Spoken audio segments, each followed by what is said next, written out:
American Sniper is directed by Clint Eastwood and stars Bradley Cooper as Chris Kyle, the most lethal sniper in US military history. I was, in a way, pleasantly surprised by this film purely because I was kind of dreading it going in. This is an American military film directed by Clint Eastwood, a famously right wing individual. And I, to be honest, expected 2 hours of America, fuck yeah. And that would have been 2 hours too much America, fuck yeah, as far as I'm concerned. As it turns out, it does have an element of American fuck yeah, certainly, especially towards the start of the film. There are a few scenes which are really pretty cheesy and are all intense stares by characters. And America is the greatest country in the world, and it just that kind of bored me, and it amused me in a way, I must admit. But at the same time, I was thinking, please don't make the whole film be about this because it will be intolerable. But once we got past those initial issues, the film does actually explore war a bit more than I thought it would.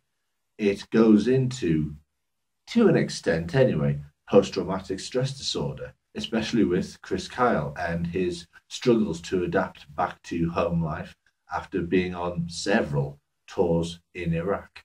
I was surprised how much they went into that, but at the same time, I feel like they could have done more with it, especially with the brother. The brother, Chris Kyle's brother in the film, was the most underutilized story in the whole film. They introduced these two brothers as being essentially inseparable, and then halfway through the film, Chris Kyle sees his brother, and his brother is clearly struggling.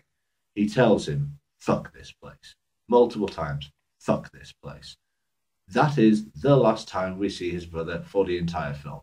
He disappears from the plot, he vanishes completely, and you never see him again.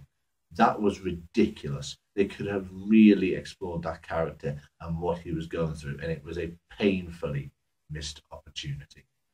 One issue I did have with the film was with the portrayal of the bad guys in the film. We all realize who they are fighting in Iraq, but at times it just felt like the baddies were so one dimensional. They were just warm bodies for Chris Kyle to make into not so warm bodies, essentially.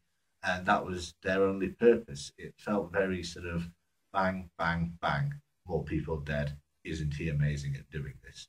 That being said, Bradley Cooper is very good in this film. Personally, I'm not sure that I would have put him in the top five performances for the last sort of 12 months in terms of Oscar nominations based on pure performance in the film. But at the same time, he's playing an American war hero and he does give a good performance. It was virtually guaranteed he would be nominated. And he is relatively worthy of it. A lot of it comes down to personal taste. He is very good. I just thought there were better people this year. It is also directed really well. I will give Clint Eastwood credit for it. As I said, I went into this dreading it because he was at the helm, but he does a really good job. And I have to say, the final fight with the introduction of the sandstorm, I thought was pretty damn incredible. It is so disorientating. You really get a feel for what it must have been like in that sandstorm. Obviously, we can't really anticipate the fear of it, but the sheer disorientation of it, he really does translate that well to the screen. And to my surprise, honestly, Sienna Miller was great in this film. I really know her as the woman who slept with Jude Law quite a few years ago, but she has consistently been great in her last few roles, and I think she's really starting to carve out a career for herself. Overall, I did enjoy this film. It's very well acted all around. It has great direction by Clint Eastwood. It has its cheesy moments and all its intense stares, and America is great, but it was always going to. I mean, you can't really blame it for that in the end, I suppose. I think there are issues. The enemies, as I say, are a bit one dimensional and occasionally do cross the line into just being warm bodies to have bullets pumped into them. But I think this is a pretty good war film all in all.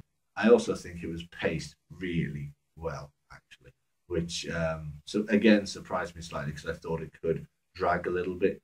but it really didn't. I would give it a 7 out of 10. So I hope you enjoyed hearing what I thought about American Sniper. Please let me know what you thought about it in the comments below, and obviously feel free to like this video or subscribe to my channel.